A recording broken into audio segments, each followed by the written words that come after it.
Hey guys, what's up? Scottish Duck here once again. Right. Collection update time. This one's going to be quite short because I don't have that much in the way of a pile of games right now to show off. That and the fact that I've really not played, well, some of them I have, but pretty much none of them, you know?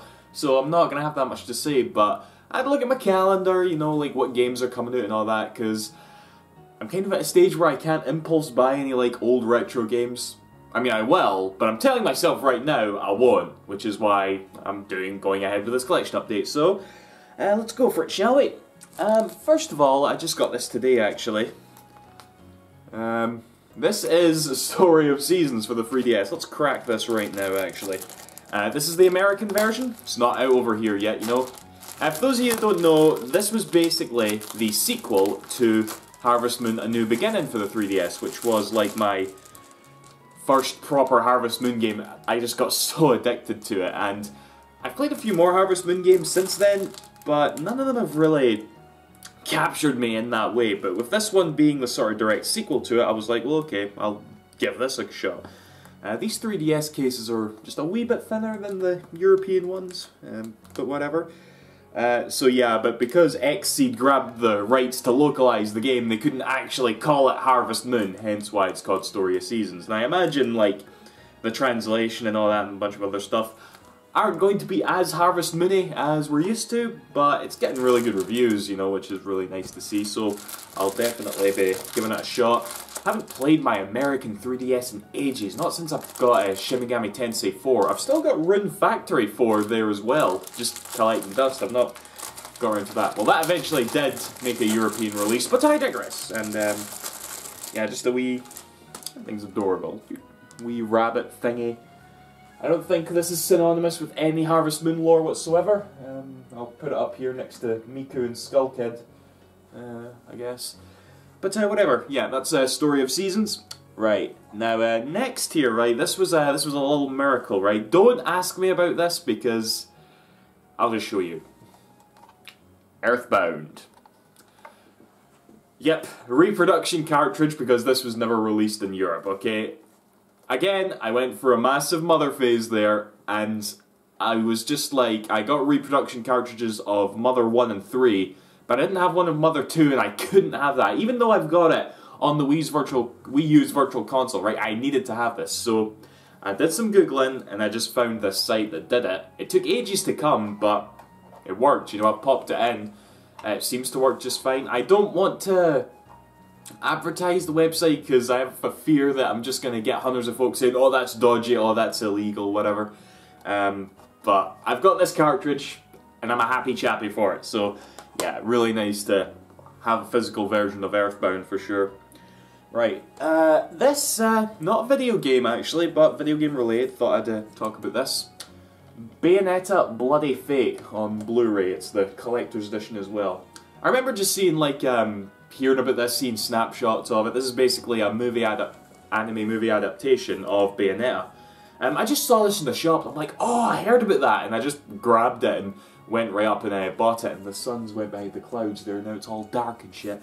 Yeah, and it's funny, right? I was actually walking out the shop, and I'm just thinking to myself, wait a minute, Bayonetta's story is shite. Why did I buy this? And sure enough, I mean, I love Bayonetta to death, brilliant series, you know, and I'm sure I'll get a kick out of this regardless. I haven't watched it yet, I'm maybe going to watch it later today, hopefully, we'll see, but yeah. Bayonetta Bloody Fate, no bad. Okay, now I got some, I made some weird impulse buys with some NES games, you know, ever since I got my NES region locked. Naturally, there was a lot of games that I wanted to get for it that I couldn't get beforehand, you know. Not necessarily to play in like cases of these, but just to have, you know. One that I got, and I can't believe I got this for the price that I did, was Final Fantasy, the original. Now, nobody ever talked, it's kind of in the same situation as Mother 1, you know, this is something that nobody talks about, and from what I've heard, more so than Mother 1, this game has aged about as badly as an NES game can age, you know, being brick hard and just not fun to play anymore in the slightest. I mean, I know they did like a port of this game to the PSP, like they did up all the graphics and the music and it was wonderful, but they kept the gameplay intact, and as a result, pretty much nobody liked it. It got poor reviews and stuff, but whatever. It's nice to have this, that's for absolute certainty. Okay. And along with that, actually, I also got these. Dragon Warrior 1 and 2. Now, these games go for quite cheap. I was very, very surprised, you know. I think it's like 3 and especially 4 that are mega rare because they came out later and there was less copies of them. But yeah, I know I said I won't really play Final Fantasy, I think, but I do actually want to play this, right? Because this was like... This is the thing that started the genre, you know, more or less. The original Dragon Quest. I obviously called Dragon Warrior here, so I'm sure I won't get into it as much, but dang, I really want to give it a try, you know, I really do. Obviously having the second one's cool as well. The OCD in me is probably going to try and pursue Dragon Warrior 3 and 4 at some point, but it won't be anytime soon because those are pricey. I've only ever played one Dragon Quest game before, and that was Dragon Quest 9 on the DS. Didn't even like it that much. I'm actually planning to go on to Dragon Quest 8 for the PS2 as soon as I can. You know, because I just want to get one out of the way, and I hear that one's really good, you know. What else? And I would really like that 3DS version of Dragon Quest 7 Square. You're not going to do that, you're fucking useless. Right, next we got Xenoblade Chronicles 3D. Now, this was something I was just going to buy anyway, you know, because I love Xenoblade so much. I wasn't necessarily planning on playing it again, but I put it in, you know, I played it for a little bit just to, like, get a feel for it, you know, I was feeling it, and my god, having this game in the palm of your hand, I never even imagined how awesome it was, right? It really was. You're just sitting there, I'm just going about, like, Colony 9, which is the beginning of the game. The world is massive, and yeah, this is on the fucking 3DS. It's crazy. Obviously, it's only works on the new Nintendo 3DS. I wonder what other games they're going to do this for, actually, because right now this is the only game that is only playable on the new Nintendo 3DS, and that is quite shite, you know, the fact that, I mean, the original Wii game is rare enough already that you had to alienate people even further by making this even more inclusive, you know, to, you know, people who you've got all these 3DSs sold, but nobody can play it unless they buy the new one. It was quite shite, but whatever. It's still amazing to have this in the palm of your hand, you know. I cannot wait for Xenoblade Chronicles X. Should be out sometime this year, hopefully. This one, just saw this randomly in a show, but I was just like, nah, fuck it, I'll pick it up. Arrow Flash for the Mega Drive. Now, I saw it in the shops and I was like, okay, Mega Drive game by Sega, looks very anime, and I remember looking up like the reviews for it and that, just like how much it went for and whatnot, and they were selling it for a decent price, but apparently the reviews, the ones that I saw, that I breezed over, were actually kind of poor. Not sure why, but I also like just watched like the intro to the game and like the first stage. It was just like a sort of 2D shooter, and it had like those sort of 16-bit anime sprites. I'm a sucker for that, you know, I love seeing that in games and stuff. You know, just like Mega Drive sprites. So I was like, fuck it, I'll pick it up, why not? So yeah, not sat down to play that. You know, it's funny, I sat down to play it, but I found that my Mega Drive cable is lost. Okay, I think I lost it when I was moving or something, so I'm going to need to replace that so I can play Mega Drive games.